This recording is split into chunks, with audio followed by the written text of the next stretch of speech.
Okay, so we're in our series of classes, Journey to Selfless Self. We're in class 8, which is called He Chose His Nation with Love. But just we should do a quick recap on the last class, which was called The Jewish Being and Being Jewish. We basically defined what being Jewish means. And we defined a Jew as a human being with an neshama. A non-Jew is a human being. So a Jew is a human being with an neshama, which means we have a very human element to us, which for the regular Jew is his or her default. They look through their human eyes.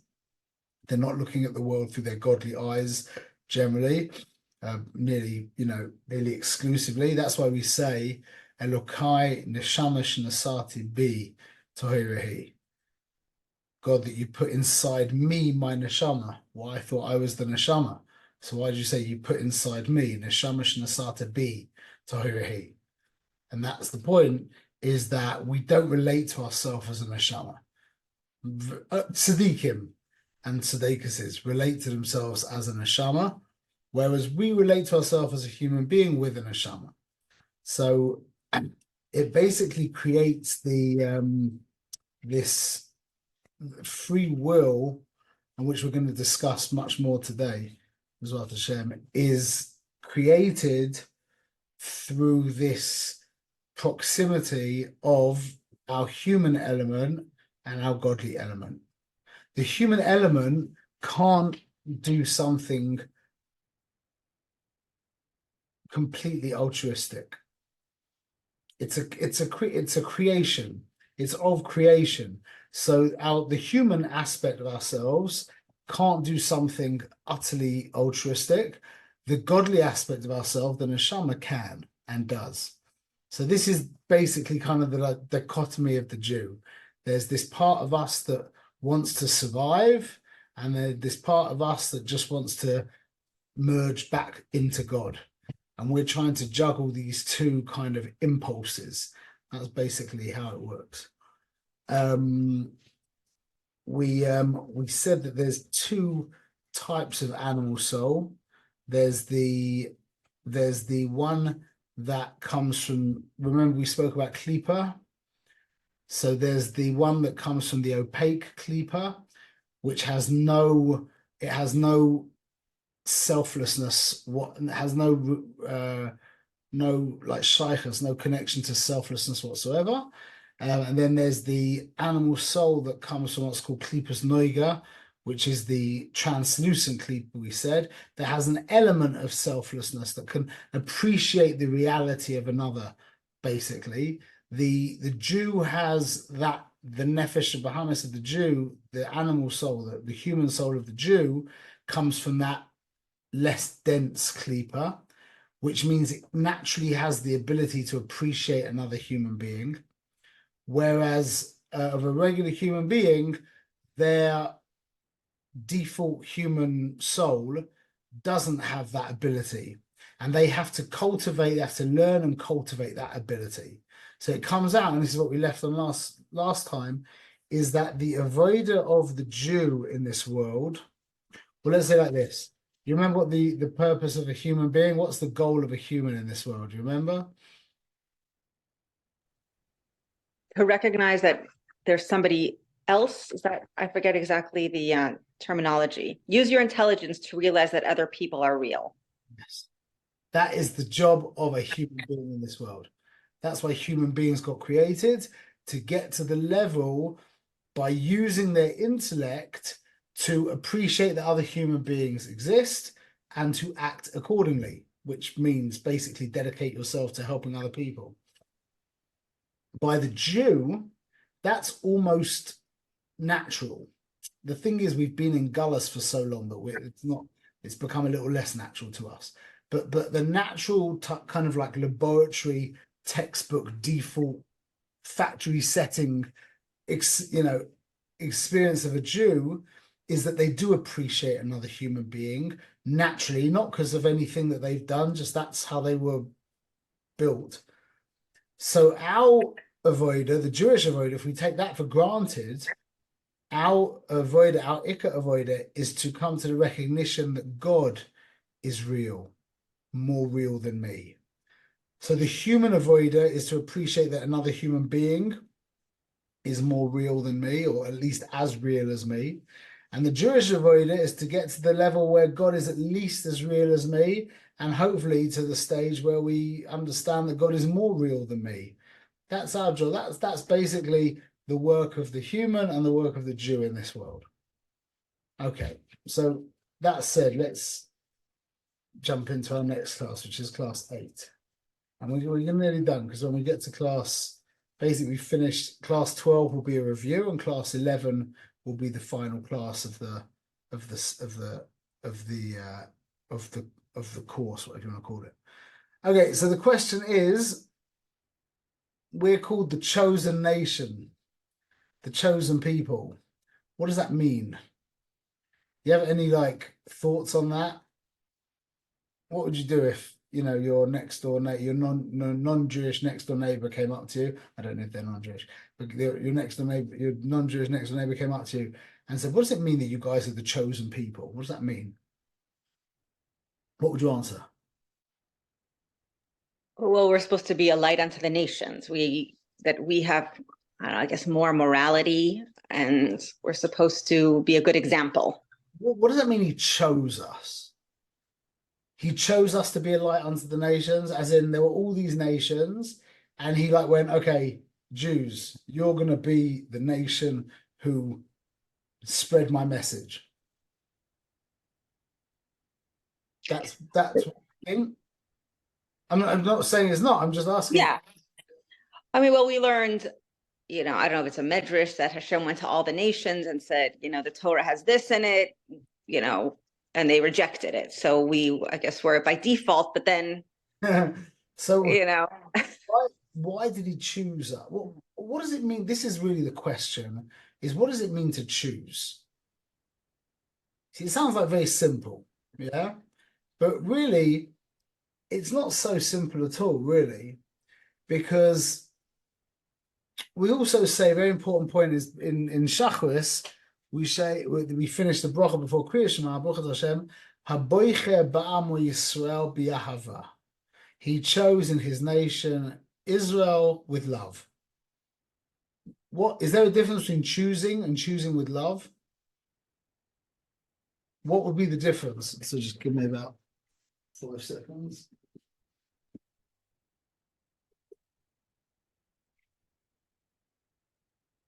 What would be the difference between choosing someone and choosing someone with love? That's a very important point. We'll get there. We'll get back to that. Okay. So we're going to answer those questions, but let's just discuss something else quickly before we answer those questions. So there's a famous, in the Chumash, there's two very famous people. There's lots of famous people, but two very famous ones we're going to concentrate is Noach and Avram. Noach was a righteous Gentile, and Avram was the first Jew. Now it's very interesting because when the Torah introduces Noach, it says that Eile Toldos Noach, these are the generations of Noach. Noach ish tzaddik, tamim haya b'doiro isav, es Elokim his halech Noach. It gives 3 big praises to Noach.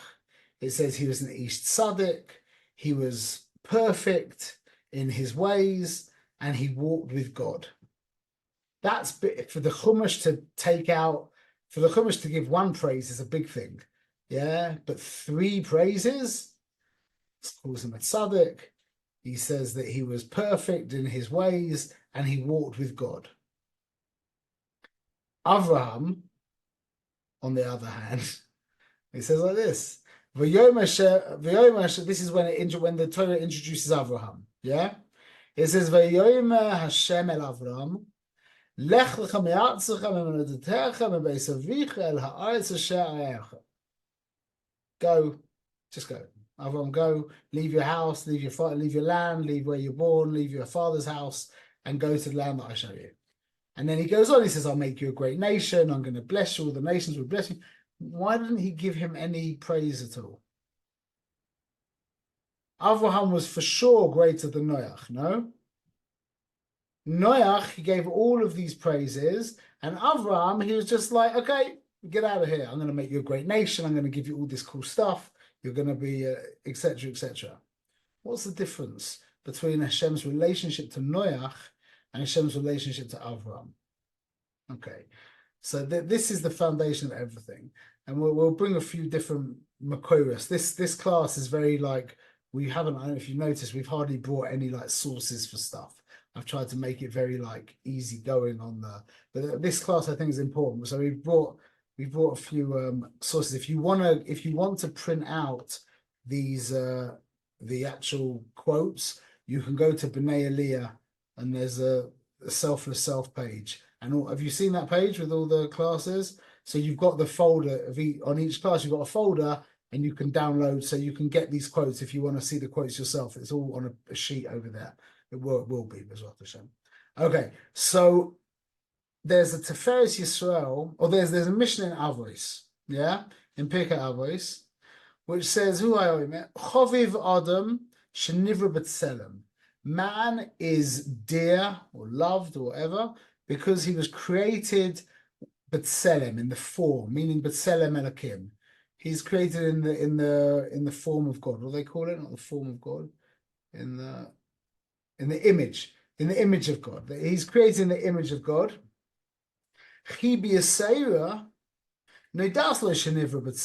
And it was an even greater love that it was let known to Bnei Adam that they were created in God's image. And then he brings a pasuk, says, "B'kitzelem Elokim asres Adam." The pasuk says, in the image of God, man was made. Now it goes along and says, "Chaviv in Yisrael shnikru bonim l'makon." Yeah, Yisrael chaviv, dear, loved, beloved, because they are called bonim, children to God. And it's an even bigger chiba, bigger kind of display of love that he let us know that we're his children. So human beings are loved because they are made in the Tselem Elokim. Yidden are loved because they are called children of God. Banim L'Hashem Elokeichem. What's the difference between your next door neighbor's kids and your own kids to you? The relationship. I know they're your kids, but Lemaisa, how does that actually express itself? Care more about them. You love them. Do you love your neighbor's kids? I like them. You probably love But them. I mean, you'd be terribly upset if something happened to them, no? of course, yes. You love them. You have a love for you. It's not the same love as for your kids, but you definitely love your neighbor. I love my neighbor's kids. For sure you love them. You feel weird saying love them because you love your kids, so you can't say the same thing. But we also say I love pizza, so we can say we love our neighbor's kids. There's for sure a difference, but we love our neighbor's kids. But what's the Lemaisa? Let me ask you a question. If your neighbor's kids were ratty, horrible, spoiled brats, would you still love them? Well, you asked if I would feel bad if something happened to them. So yes, You would feel bad if something happened to them, but you wouldn't. Would your relationship, the kids who live next door to you are cute? They're nice kids. they're not well, 2 doors away is Jewish. Yeah, very cute. Okay, the kids. I'm saying the kids who are your friends, your kids Yes, live 2 doors away, yes, and they're nice kids. very nice. So they come around to your house and you like them, you love them, you feel nice with them. Yeah. What if they were like horrible? If they weren't nice kids? Then I would not want them to come over. You wouldn't like them. Right. You still might be upset if something happens, but you wouldn't like them. Meaning your relationship with your neighbor's kids is predicated on their behavior. Your relationship with your kids is not predicated on their behavior. This is where we're going with this whole thing. It's such an important idea. is that the reason why the Chumash gives all this shevach to Noach, he was a Givaldik, he was Givaldik, he was a big tzaddik, he walked with the Shem, he was perfect, etc. Yeah, is because the nations of the world's relationship with the Creator is dependent on their behavior.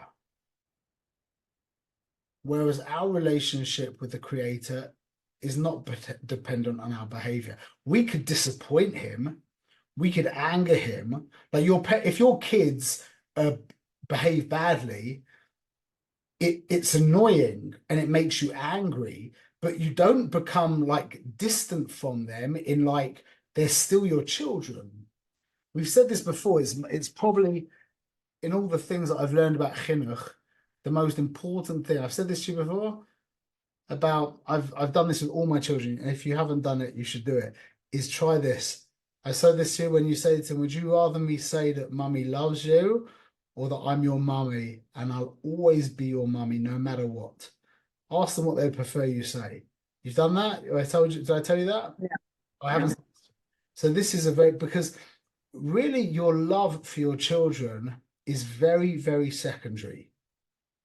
The fact that they are your children is very, very primary. Now you should love them, yeah? And you could, there is in a sense, we call our relationship with them love, okay? But the emotion of love, meaning like when they do horrible things, yeah, you don't feel love towards them. Yeah, you want to scream and, you want to get away from them. You don't feel love towards them, but you still love them.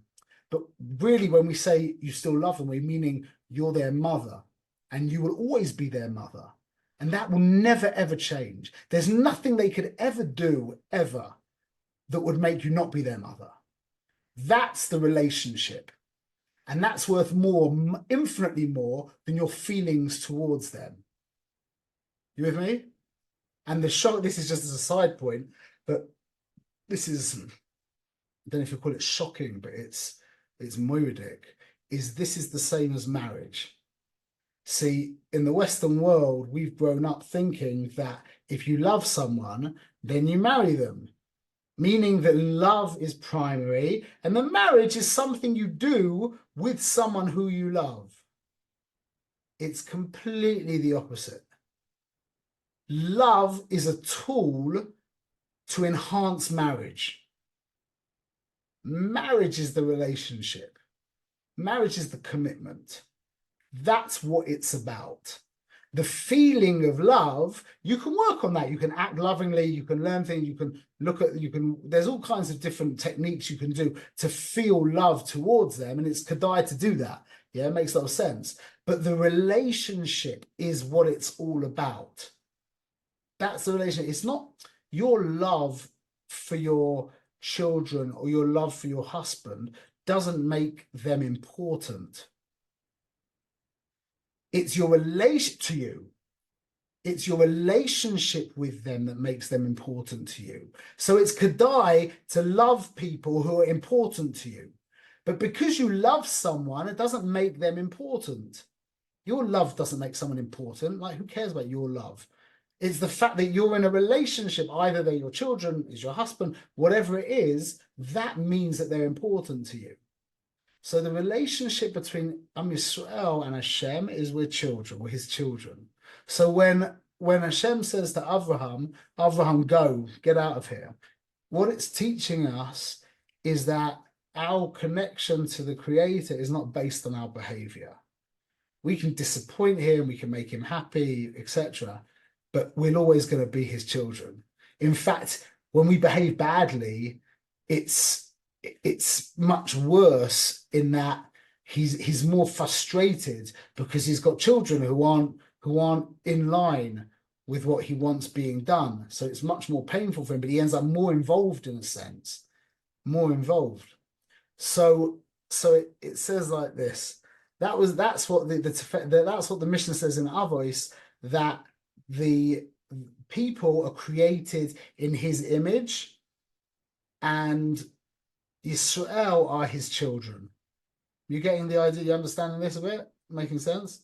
Yeah? Okay, so now there's a Tiferes Yisrael on that Mishnah, the Yochin, who was not a Risha, he was like an Achron who commented on the Mishnah, and he said like this: Shekol ha'umois chavivin, all of the nations are loved, sheyesh ben tzelem elokim, because they have the image of God.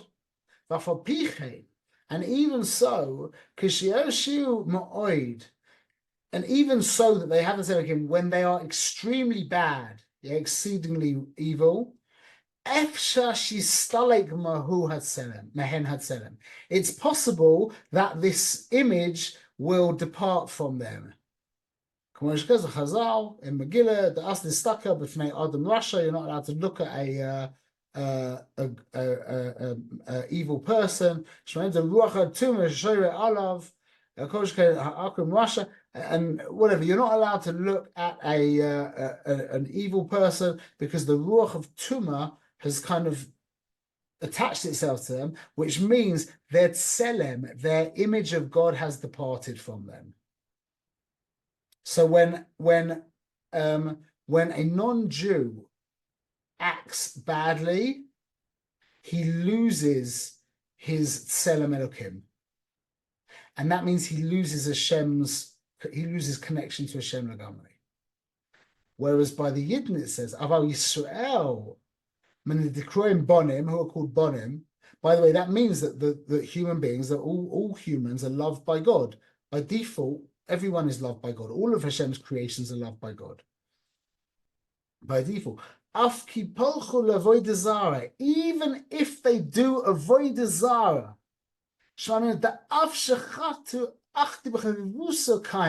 even though they do averas, their chavivus remains.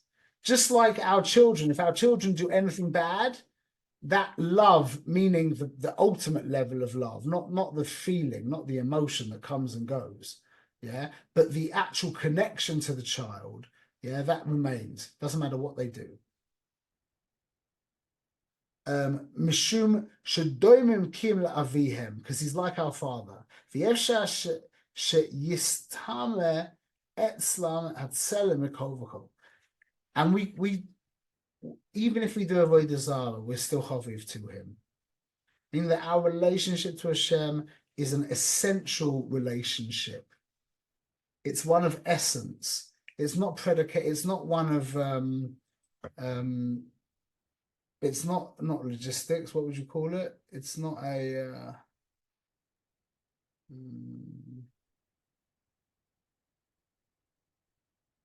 the opposite of an essential relationship. Transactional, not transactional relationship. It's the difference between your relationship with your children and with your next door neighbor's kids. That's the difference. So Avraham, who gets introduced in the Chumash, it doesn't need to give him Shevach because that's got nothing to do with our relationship. Whereas by Noach, who is the paradigm perfect human, yeah, then it tells you all the Shevach of Noach. And then it comes along and it says, then the Pasuk says in Shmois, V'ata im shema tishma b'koili, shema tves brisi, v'isem li segula mekol ha'amim ki li kol ha'oretz. You'll be a segula from all of the nations. The Or Chaim says, what does it mean a segula, an segula? He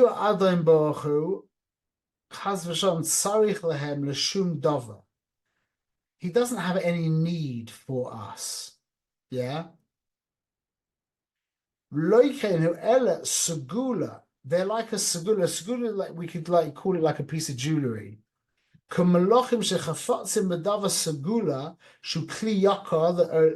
kings have a desire for a segula. That's an expensive utensil, a very precious utensil. Even though they don't have a need for it. Now, this is a very deep. This is a very cute thing to say, but listen to how deep it is. Your children, you have no need for your children. but you need your children. You hear that? You have no need for your children, but you need your children. You need your children. You need them. They are you. You are them. You can't be without your children. You can't not have your children. You're bound up with them. But you don't have a need for them. They're not like utilitarian, not is that the word? Utilitarian? Yeah, they don't have some kind of utility. The opposite. You know, my kids help out. Yeah, but you don't have a need for them, but you need them. That should be turned into like a bumper sticker or something like, you don't have a need for your children, but you need your children. That's the whole point. That's an segula, meaning that we are his children. He doesn't have a need for us, but he needs us, if you could say such a thing about Hashem. It's an essential need, like you need your children. Yeah, he needs us. Okay, so now that we've got that clear, we can understand what it means free choice. Because free choice is what it means he chose us. Now, we're going to make a big difference here between what's called Bechira and Bechira Chofshis.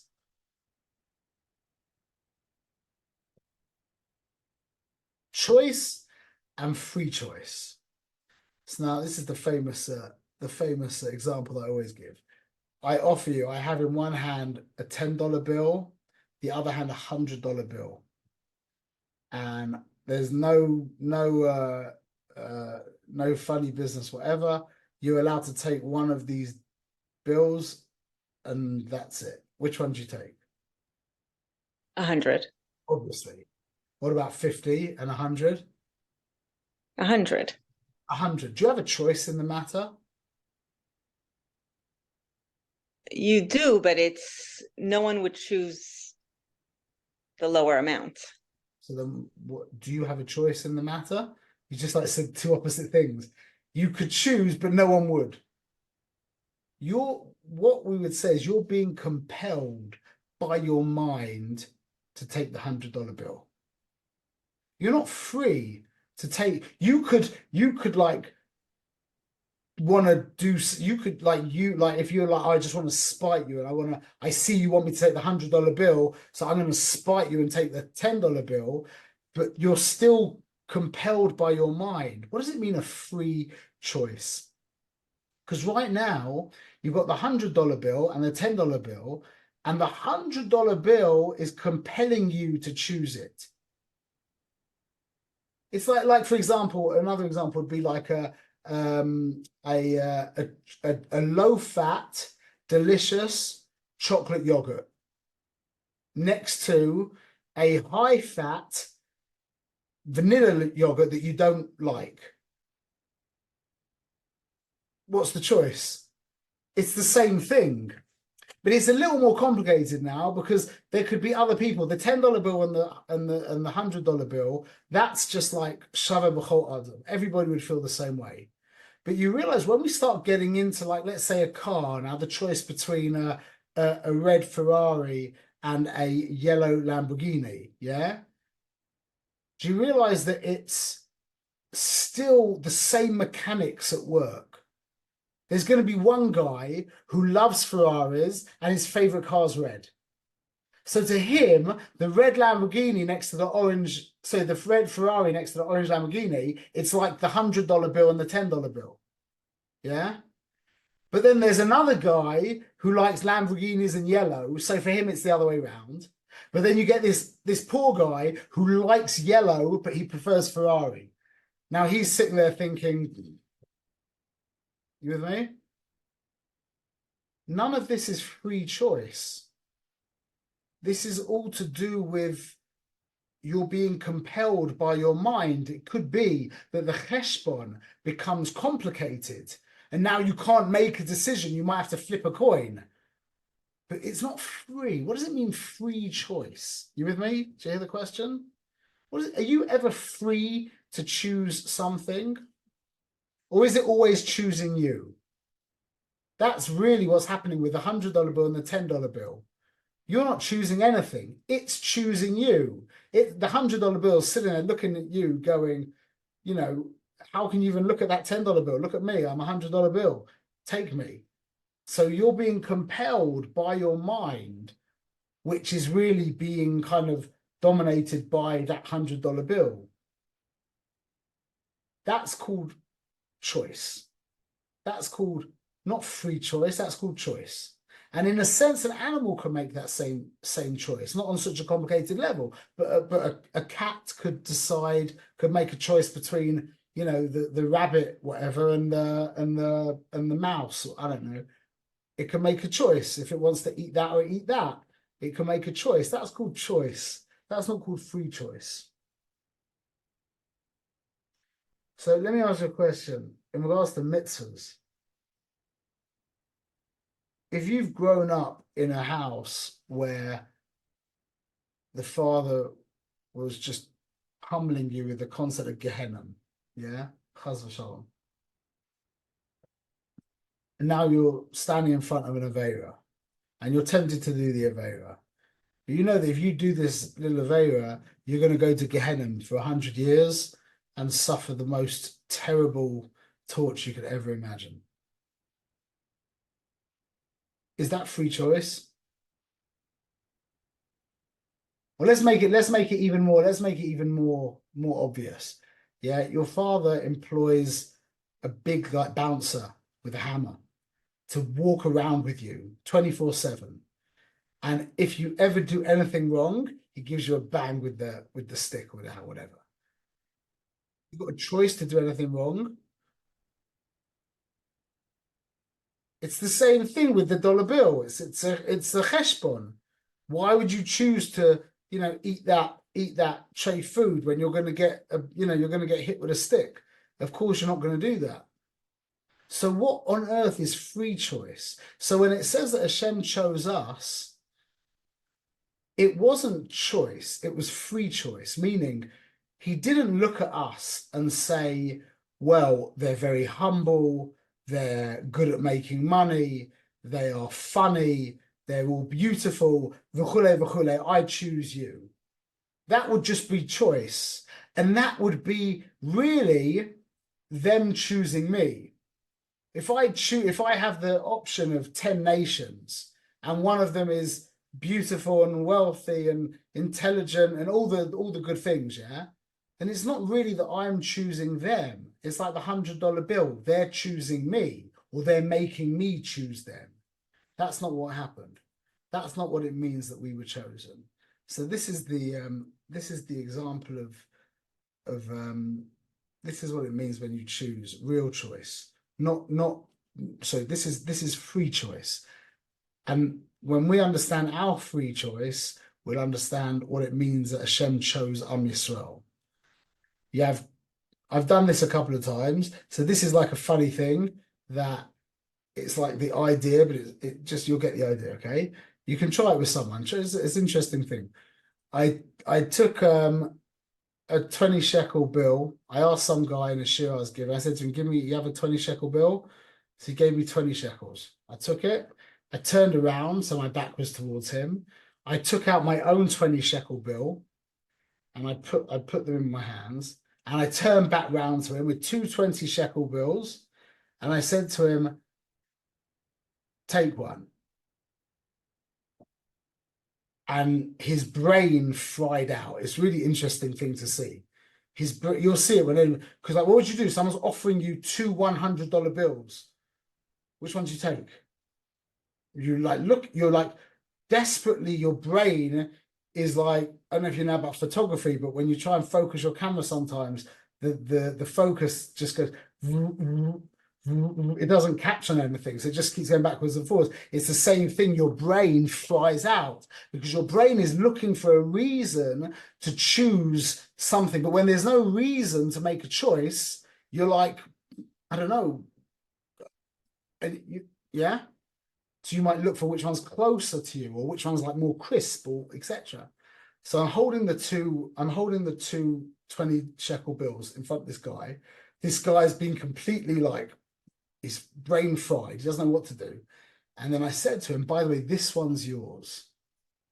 What do you think he did? He went and took that one. That is a good example of Bechira Chofshis, meaning you're choosing yourself in the thing, not you're choosing the thing. So it's like this. This is the example my Rebbe gives. Two identical kids, yeah? You've got two children. They're exactly the same in every way. They look the same, they behave the same, everything's the same, yeah? But one of them's yours. Which one do you choose? So it's not you're choosing the child, it's you're choosing you. It's you. It's a completely different thing. When the child is impressive and wonderful and amazing, and you choose that child, it's not really that you chose the child. It was you were forced to choose the child. The child compelled you to choose it. But when the child is your child, which means if it came to me, between child A and child B, yeah, and child B is your child, that makes no difference to me. I don't care. So I'm like still in that place of like, oh, I don't know what to do. So really you're choosing yourself, which means that it's not that you're choosing the other thing. That's called free will. That's called Bechira Chofshis, meaning it's you that you're choosing in the other. It's you seeing yourself in the other that you're choosing. And that's what it means that Hashem chose us. The neshama that we have inside of us is, so to speak, the other half of Hashem's soul, so to speak. It's his bride, it's his child, whatever you want to call it. Our neshama, the Nishmas Yisrael, which is called the Shechina, is like Hashem's other half. So when he chose us, it wasn't bichlal because we were an impressive people. We were mamash, we were lowly. We had come out of Mitzrayim, we were mamash, we were in such a low matzav, but we were chosen because of him, not because of us. You with me? It's moedic.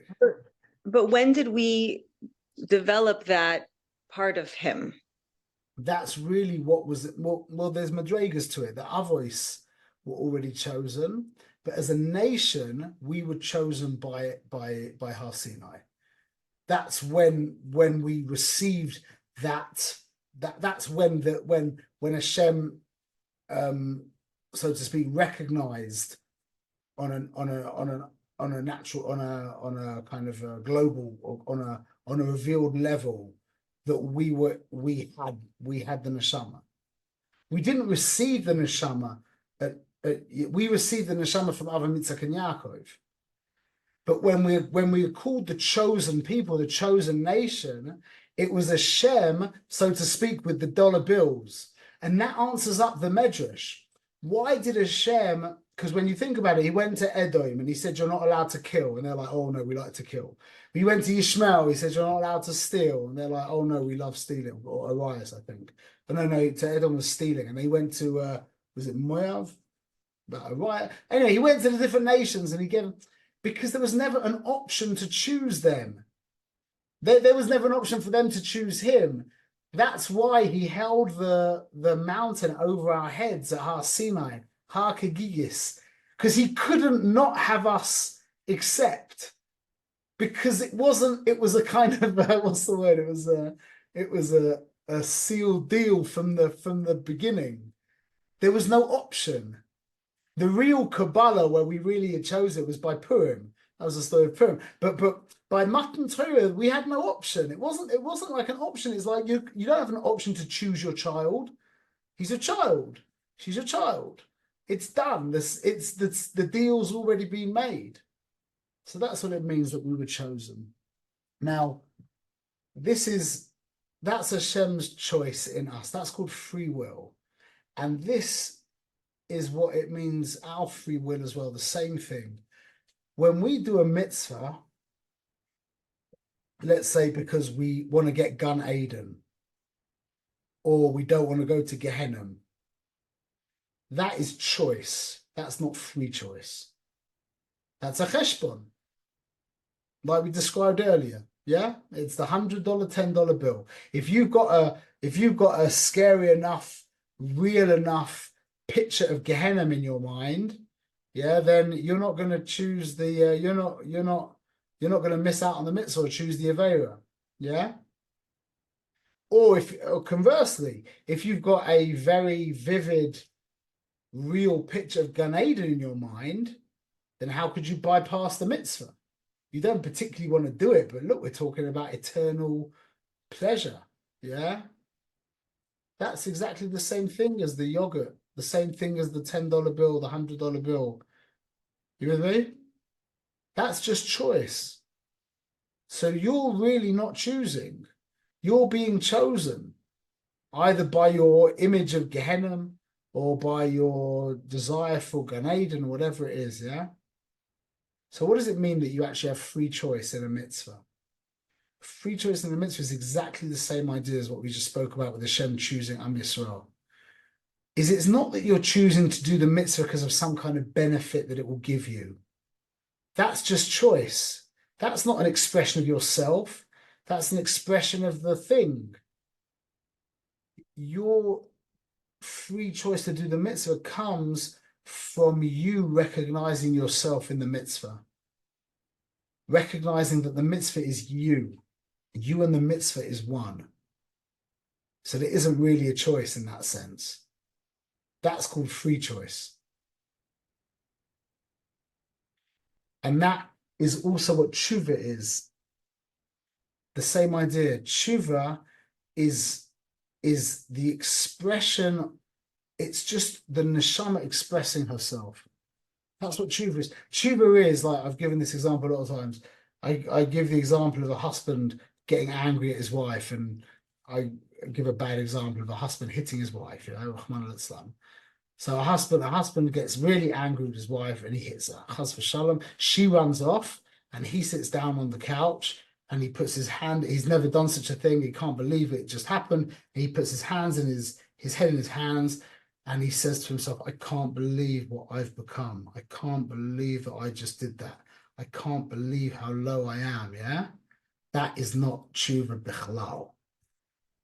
Tshuva is, I can't believe my wife is having to go through this. That's tshuva. Tshuva is not about me becoming better. It's about the relationship that I'm in. The other is not getting what they deserve. That's real tshuva.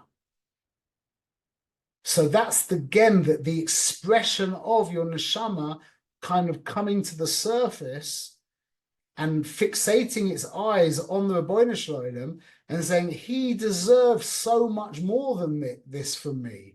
Not, oh, I'm so bad, I'm such a Russian, it's just like a it's like a self-improvement thing. Bichlal, that's not what tshuva is. You sit in a relationship, like, I want to be the best husband. I want to be the best wife. What's that got to do with my spouse? I just want to be the best spouse. That's got nothing to do with my spouse. That's just to do with me. I want to be the best mother. I want to be the best friend. I want to be the perfect husband.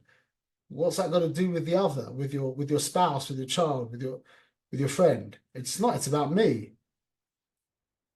A relationship is, like we've said many times, being a mother is not a role. Being a father is not a role. Being a wife is not a role. It's about the other. It's got nothing to do with me whatsoever. It's about you. That's the relationship. So tshuva is when the neshama, so to speak, just comes to the surface and expresses herself. And that's also what Mesiras Nefesh is. So we'll finish on this. This is very, very deep, very important. It's all the same idea. It's all the same idea. That Mesiras Nefesh, when the Tanya gives the example of Mesiras Nefesh, it gives the example of what it calls a kal shebakal, like like a really like alienated, a really not a particularly holy Jew, yeah, not a Jew who's really behaving himself, yeah, of the I can't think of a word, the secular, very lowly Jew, whatever it is, a very unaffiliated Jew. That's the example. He gives the example of someone coming to this Jew, gun to his head, and says, either you bow to the cross or I kill you. And he says, take my life. I'm not going to. I'm not going to go against the Shem Echad. Not against my religion, because he has no religion. He's not religious, but he won't go against the Shem Echad. He won't do something against God, so to speak. So the question is, why does the Balatanya choose a non-affiliated Jew? Why didn't he choose Rabbi Akiva, who taught Torah in front of everybody and then was, evilly tortured and killed by the Romans? Why did he choose an unaffiliated Jew to explain Mesiras Nefesh? Listen to how beautiful this is compared to in context of everything we learned. So the big tzaddik, yeah, what does he do? He wakes up in the morning.